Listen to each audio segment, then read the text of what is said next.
Let's get into some celebrity sleaze, but also the biggest story of the week. I mean, the most celebrated and the most famous gymnast of all time, Simone Biles. The world is rallying around her. I mean, if you just go to Twitter and do hashtag Simone Biles, there's so many like famous people, actors and writers and journalists that are coming to her defense, obviously, for pulling out of all of the major events at the Olympics, most recently from vault and bars. I don't really even know all the events. I'm learning, as you guys are as well, but you have to hand it to her, just her honesty. I feel like she's helping millions of people as well with their mental health issues, being able to say, hey, look, you know, the focus has to be there. Think about all of the focus, and mental and physical you have to be as far as being a true Olympic athlete. And for her to step down, I think it's truly tremendous. I mean, for some people like Cubby, the Twisties are just a rough night out, you know, and you're drunk and you can't walk. Had you ever heard of Twisties before? No. I hadn't either. But think about the magnitude of that, not knowing where you are in the air. It's so surreal and scary. That'd be like us just deciding to do gymnastics. We would have the Twisties immediately because we don't know what the hell we're doing. Right. I commend her though. I'm Team Simone, man. I am too. Yeah. I'm kind of shocked by that. Well, what's interesting is someone from her home state of Texas, and I saw this tweet that had been taken down, calling her a quitter. And this is not just some person from Texas. The Deputy Attorney General from Texas, Aaron Reitz, he called her childish, quote, and selfish in a tweet, and then he later, of course, deleted that and apologized. I think we're in a day and age where people make very quick judgments, and I'll admit I could do the same thing too. You fly off with a comment because we're kind of a headline nation now. Everybody just reacts without knowing, thinking she's a quitter.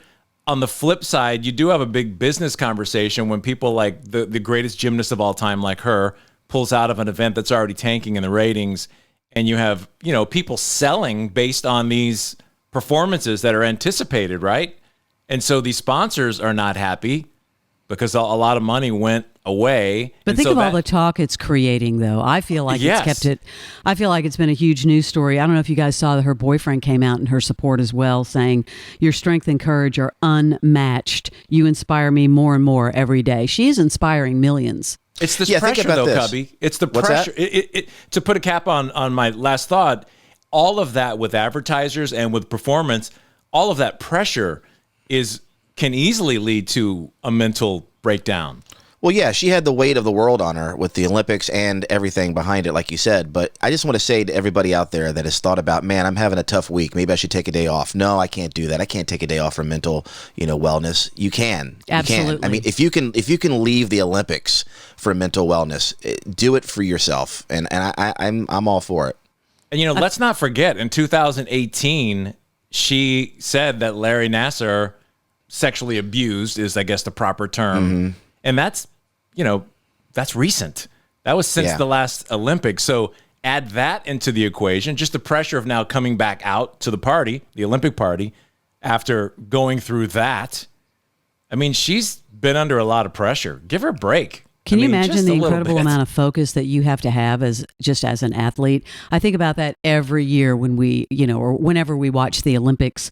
Now, something incredible happened after this, and I don't know if you've heard the audio or not, but Taylor Swift surprised Team USA gymnast Simone Biles and Suni Lee and Jade Carey with this really inspirational video. This is pretty cool that she did this. I mean, this is a powerful woman who just sees something happening and immediately takes footage from their practices, puts one of the music from one of her songs from Folklore, I believe, and then does a voiceover. This is pretty cool. Yeah. Cubby, one of our past guests who we had on, and I don't know if you remember this, Leslie, but Mark Wohlers, who was a game-winning pitcher in the World Series, ended up the next World Series facing the Yankees, and Jim Leyritz gave up a huge home run, and from that point, he couldn't throw the ball anymore.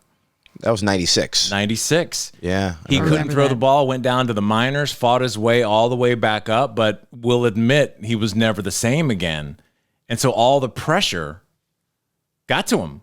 Well, I know a lot of people that are in support of Simone have been retweeting her quote for any of the detractors. We have to protect our mind and our body rather than just go out there and do what the world wants us to do. Amen to that. Yeah, amen. Yeah.